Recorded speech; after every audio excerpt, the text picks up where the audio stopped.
Hello friends, સ્વાગત છે તમારું મારી ચેનલ પ્રિયંકા હોમ કિચનમાં। તો આજે આપણે બનાવીશું પાણીપુરી। પાણીપુરી બનાવવા માટે સૌપ્રથમ તો આપણે પાણી બનાવી લેશું। તો આ મેં ફોદીનો લીધો છે। ફોદીનાને વ્યવસ્થિત રીતે ધોઈને લીધો છે। હવે આ મરચાં લીધા છે। મરચાં બહુ તીખા નથી એટલે મેં થોડાક વધારે પ્રમાણમાં લીધા છે। તમારે તીખી મરચી લેવી હોય સુરતી તો પણ તમે લઈ શકો છો। 2 થી 3 ઇંચ આદુનો ટુકડો લીધેલો છે। ત્યારબાદ આપણે એમાં એડ કરીશું લસણ। 10 થી 15 કળી જેટલી લસણ લીધેલી છે અને લીલા ધાણા એડ કર્યા છે। સ્વાદ પ્રમાણે મીઠું ઉમેરીશું। હવે આ બધી વસ્તુની પેસ્ટ બનાવી લેશું। એક મિક્સર જારમાં લઈ અને થોડું એવું પાણી એડ કરી દેવાનું છે અને ત્યારબાદ આને વ્યવસ્થિત રીતે ક્રશ કરી લેવાનું છે।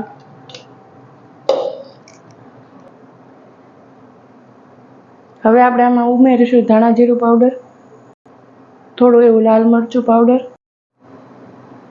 હવે પાણીપુરીના પાણી માટે મેં અહીંયા એકદમ ઠંડુ પાણી લીધેલું છે।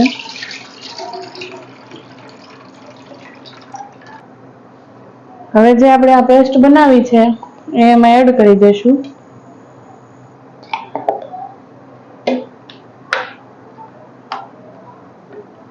આવી રીતે મિક્સ કરી દઈશું। અત્યારે બધું પાણી નથી બનાવી નાખવાનું, જરૂર પ્રમાણે આપણે પેસ્ટ ઉમેરતા જશું।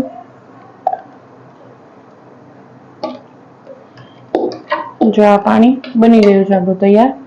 અને જો આ પેસ્ટને તમારે 15 દિવસ સુધી રાખવી હોય તો પણ તમે ફ્રીજમાં સ્ટોર કરી શકો છો। અને જ્યારે તમારે પાણી બનાવવું હોય પાણીપુરીનું, તમે ઇન્સ્ટન્ટ પાણી પણ બનાવી શકો છો। હવે આપણે આમાં થોડી બુંદી એડ કરી દઈશું।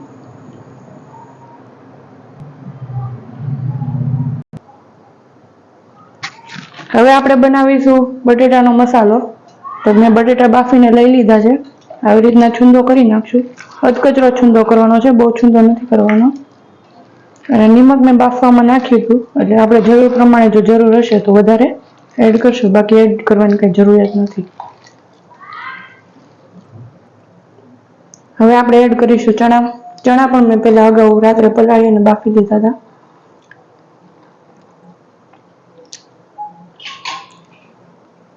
હવે આપણે એમાં એડ કરીશું લાલ મરચું પાવડર,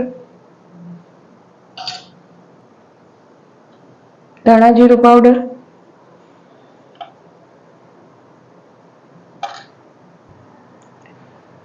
થોડુંક એવું બેલેન્સિંગ માટે મીઠું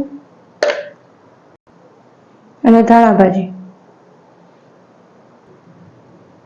અને છેલ્લે એડ કરીશું લસણની પેસ્ટ।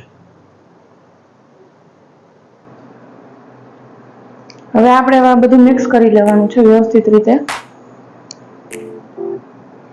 આપણે પાણીપુરીનો મસાલો હવે તૈયાર છે, તો હવે આપણે પાણીપુરીની તૈયારી કરી લઈએ।